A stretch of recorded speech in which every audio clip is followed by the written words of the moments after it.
këto komente tregojnë arrogancë, mungesë respekti, generali, komandanti i forcave aleate supreme në Evropë. Erdhi këtu, dha pikpamjet e tij, është mungesë respekti. Këto persona i shërbenin vendit të tyre, u shërbenin institucioneve të tyre. Kjo tregon ignorancë nëse më lejoni të shprehem kështu. Por unë do të flas për dëshmitarët e mbrojtjes, ndërkombëtarët dhe sulmet që kanë ndodhur gjatë apo akuzat që janë hedhur ndaj tyre gjatë kësaj seanse. Do të flas të vjet të përgjithshme. Dje komunikova me një shokun tim, një diplomat i lartë, që ka qenë shumë herë ambasador, një i dërguar i posaçëm, dhe i lexova disa nga citimet e SH-s nga zyra e prokurorët të specializuar. Veçanërisht për faktin që trupi gjykues ka dëgjuar dëshmi nga 7 dëshmitarë të mbrojtjes, të gjithë ndërkombëtar, të gjithë u përpoqën me çiltërsi që të sillnin paqe në Kosovë. Por përfshirja e tyre në këtë çështje gjyqësore dhe observimet e tyre të kufizuara, a janë apo s'janë të vlefshme për trupin gjykues, kjo është një çështje më vete. 7 dëshmitarë ndërkombëtar u sollën këtu. Duhet ta shikojmë ndryshe këtë çështje, sepse këto komente tregojnë arrogancë, mungesë respekti, e cili në fakt ka qenë e pranishme në këtë gjykim qysh prej fillimit. Të rrëzosh me njëherë përvojat të shmit e këtyre profesionistëve me përvojë, të cilët e kanë pasur për detyrë të shkonin, të analizonin, të vlerësonin situatat, të shikonin ngjarjet në mënyrë që të ruanin sigurinë ndërkombëtare, është e pabesueshme. Është e gabuar, edhe në fakt për mua është një gjest të shpërimi. Nuk është për të habitur që qeverit dyshojnë tashmë në besueshmërinë e tribunaleve ndërkombëtare, se kur vetë profesionistët e tyre dalin para trupit gjykues tregojnë çfarë ka ndodhur, dhe deklaratat e tyre hidhen poshtë nga persona që as nuk kanë qenë të pranishëm në vendin përkatës, kjo është një çështje shumë problematike.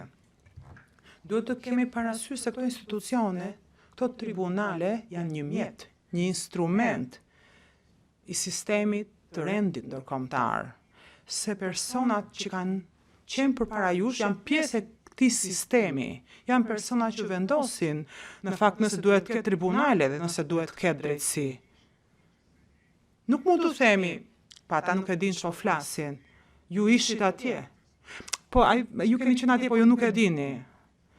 Sepse ne do t'i interpretojmë gjërat ndryshe. Mos u besoni më syve, mos u besoni më veshve. Dim ne më shumë se ju. Është e rëndësishme që t'i kujtojmë vetes rëndësinë e këtyre dëshmitarëve. Mund mos ju pëlqejnë, as nuk ka pse t'ju pëlqejnë. Mund mos i respektoni dëshmitarët ndërkombëtar si individ, dhe as nuk keni pse ta bëni këtë, por duhet të respektoni rolin që kanë pasur, profesionet e tyre edhe shtetet që përfaqësojnë, qeverinë e Shteteve të Bashkuara, Britaniken, NATO, edhe Kombet e Bashkuara. Këta persona nuk erdhën këtu në cilësinë e personave privat për të thënë, po kështu e mendoj unë diçka. Folën me ju, folën për ju, në emër apo në bazuar në përvojat e tyre, dhe veçanërisht në emër të institucioneve që përfaqësonin. Për ndryshe, se duhet të merrni autorizim për këta persona që të flisnin, sepse informacioni që kanë këta persona i përket institucioneve përkatëse. Pra, kur ju dhanë këndvështrimet e tyre, ishin të matura. Këndvështrimet e tyre ishin produkt i bashkëpunimit. Kishin informacion, kishin informacion nga organizata ushtarake, civile, nga komuniteti i shërbimit informativ, raporte nga OJQ-t, debate të brendshme, konstatime personale në terren, nga raportime që merrnin prej terrenit. Pra, kishin këndvështrime të rëndësisht të bazuara. Jamie Rubin ka punuar për senatorin Biden, këshilltar i sekretares së shtetit. Në fakt, ai ka pasur për detyrë, për shkak se ka qenë çdo takim me sekretaren e shtetit, ai ishte personi që u caktua të shkonte dhe të zbulonte kush ishte Hashim Thaçi. I than shko, kalo kohë me të.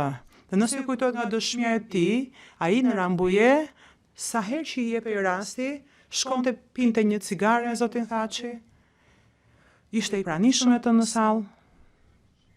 Ai pati mundësinë të bënte vëzhgimet përkatëse dhe ju dha mendimet e veta, për generali Clark. West Point Grad, general me katëryje i nderuar, ka qenë në Dayton, sikur s'ka qenë ambasadori Hill, generali, komandanti i forcave aleate supreme në Evropë. Erdhi këtu, dha pikpamjet e tij, bazuara në të informacionet që kishte marrë prej informacionit të përpunuar, takimeve profesionale dhe nga burimet të tjera. Ai ju ka thënë që lexoja çdo gjë dhe kishte dalë në përfundimin që ndau me ju këtu kur ishte i pranishëm. Këta persona kanë pasur komunikime personale. Këto nuk kanë qenë vetëm një mision i izoluar. Nuk kishin shkuar për safari në Kosovë. Tani prokuroria do që ju të besoni që këta persona që thjesht kanë qenë kalimtar. Edhe në këtë udhëtim bën disa konstatime sipërfaqësore. Duan të minimizojnë rolin e tyre. Është mungesë respekti. Këto persona i shërbenin vendit të tyre, u shërbenin institucioneve të tyre. Kjo tregon ignorancë nëse më lejoni të shprehem kështu, sa i takon këtij procesi.